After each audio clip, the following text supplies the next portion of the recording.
Let's get some energy in the room. All right, so let's talk about a little bit of where I've come from and give you an idea of how anybody can succeed in sales. Not only have small amounts of success, but to become a high-performing salesperson. To give you some background about me, I've been in sales all of my life, ever since I was a little kid. Grew up on the south side of Chicago. I was the kid that had initiative. I was always into stuff. And one of the things I noticed at 7 years of age, my parents lived on a pretty busy residential street, 87th in Dorchester, on the south side of Chicago. And one of the things I noticed was the foot traffic that would go from the end of the block to the bus stop at the end of the corner. So, in looking at that, has anybody ever been in Chicago in the summertime? It's hot, right? Very hot. So, in looking at that, I recognized an opportunity. And I created and built a lemonade stand. True story. At 7. Sold lemonade to folks that were going to the bus stop in the hot summer in Chicago. Was making pretty good money. Very good money. The margins were great. You know why? I went into my mom's pantry and found all the components needed to make some great lemonade, and I sold it. My mother was very proud. She loved her baby having the initiative to go out and do something, right? So started making some pretty good money, and then I recognized another opportunity. I can sell some other products that go along with the lemonade and make even more money. So what did I do? I went into my mom's pantry, found cookies, chips, started introducing all kinds of product lines, right? Again, my mother was very happy. Her baby got initiative. But then my mother realized that she became my supply chain. And she also realized she wasn't getting paid for it. So she shut me down. But we had some fun. So I've been in sales all of my life. I was in financial services for 15 years, 12 years at the executive level. I was also the kid that would go down to the Chicago Mercantile Exchange and just observe. I was always interested in how you can make money without working for it. And it amazed me the amount of money that exchanged hands at the Chicago Mercantile Exchange. So I would take 2 buses and a train to get down there just to observe it because I was intrigued by it. So I became a stockbroker once I got out of grad school. When I got out of grad school, I was in for a rude awakening. Because here I am, getting a degree in economics, undergrad in economics, master's degree in economics. Figure I can just go get a job, carry my Wall Street Journal, my leather briefcase, sit behind a mahogany desk, and wait for my phone to ring. Because I was a stockbroker, right? Well, as you can imagine, that didn't happen. Matter of fact, I'll never forget my first day on the job where a gentleman pulled me aside. He said, "Son, let me tell you something. All that stuff you learned in school and all that stuff you learned to study for that Series 7 test, flush it because you're in sales now." Right? So I really didn't understand sales until I got into that role. So we're going to talk about some of that experience as well. So I worked for Waterhouse Securities for 12 years. And one of the things that happened in 1996, Toronto Dominion, anybody familiar with Canada? Okay, Toronto, come on in, people. Toronto Dominion, they're like the Walgreens of the U.S. There's a Toronto Dominion bank on every corner. And studies have shown at that time that Toronto Dominion had an 80% saturation rate with the Canadian citizenship. So in terms of growth, they were done. So what they had to do was buy a growth engine. They purchased Waterhouse Securities in 1996. There was one problem.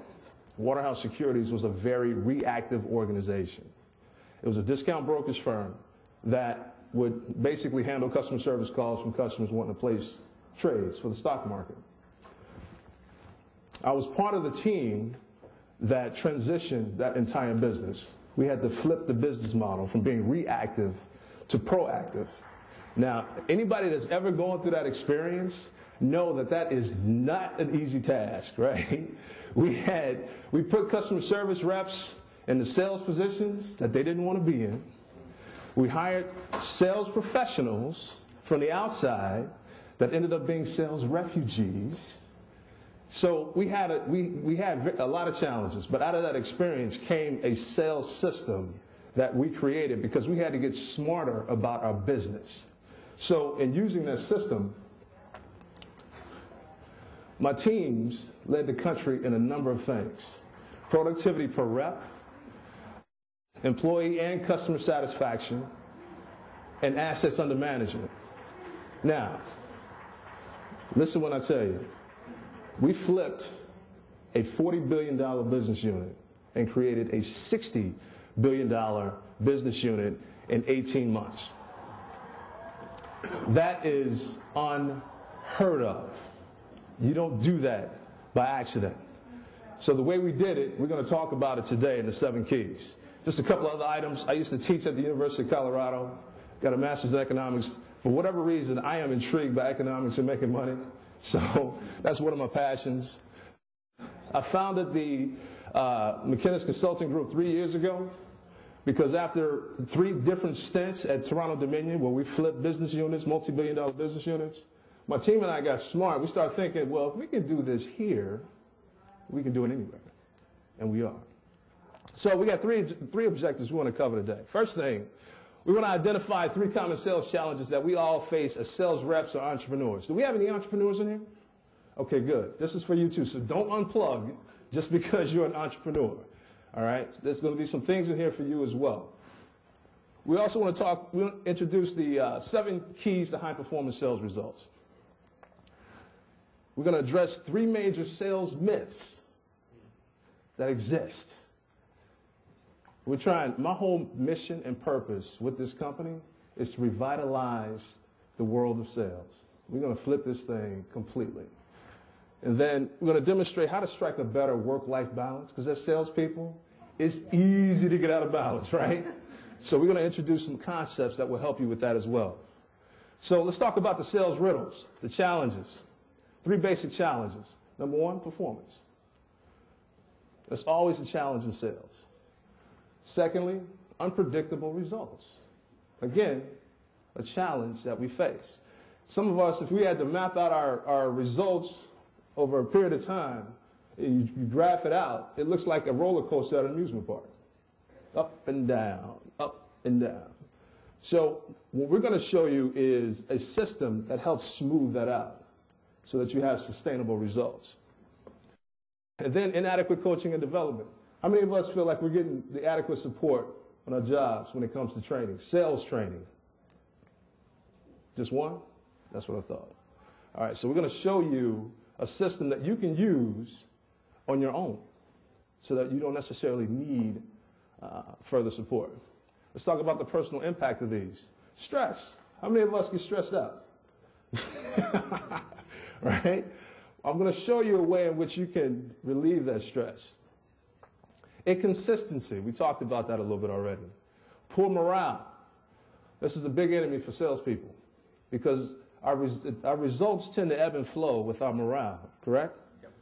All right, so we're going to address that as well. All right, so I got to give you a fair warning. What you're about to go through flies completely against the grain of conventional wisdom when it comes to sales.